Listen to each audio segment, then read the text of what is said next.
19e siècle, les riches venaient se baigner à Hastings, au sud de la Grande-Bretagne. L'incendie du 5 octobre dernier a complètement détruit cette jetée mythique, aujourd'hui triste symbole de décennies de déclin. La petite station balnéaire fait partie des villes les plus pauvres d'Angleterre et va maintenant subir de plein fouet les coupes budgétaires du gouvernement. 43% des actifs sont ici des fonctionnaires, or le secteur public sera le premier touché par la réduction des dépenses. Une mauvaise nouvelle pour Debbie Craddock, qui s'occupait de personnes ayant des problèmes psychologiques. Son groupe de soutien vient d'être supprimé. Les gens se demandent ce qui va leur arriver. Je sais que nos patients ont réellement peur du futur et de ce qu'il va leur arriver. Beaucoup d'entre eux vivent au jour le jour, donc s'il y a une réduction des aides sociales, les gens ne vont plus pouvoir manger correctement ni chauffer leur maison en hiver. Le conseil municipal va devoir réduire son budget, même s'il ignore encore dans quelle mesure exactement.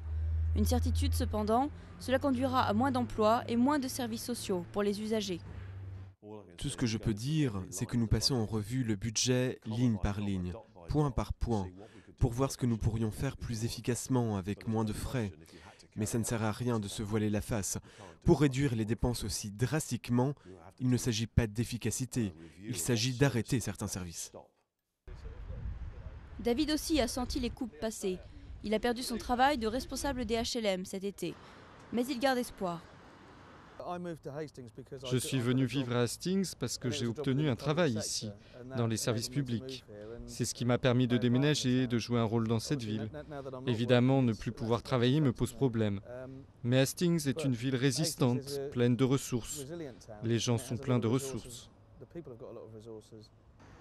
En effet, tout n'est pas gris à Hastings. Un centre artistique est en construction et une compagnie d'assurance amènera bientôt 800 nouveaux emplois à la ville. Mais cela n'empêchera pas l'État d'économiser près de 100 milliards d'euros dans tout le pays, notamment dans les petites villes qui peuvent le moins se le permettre.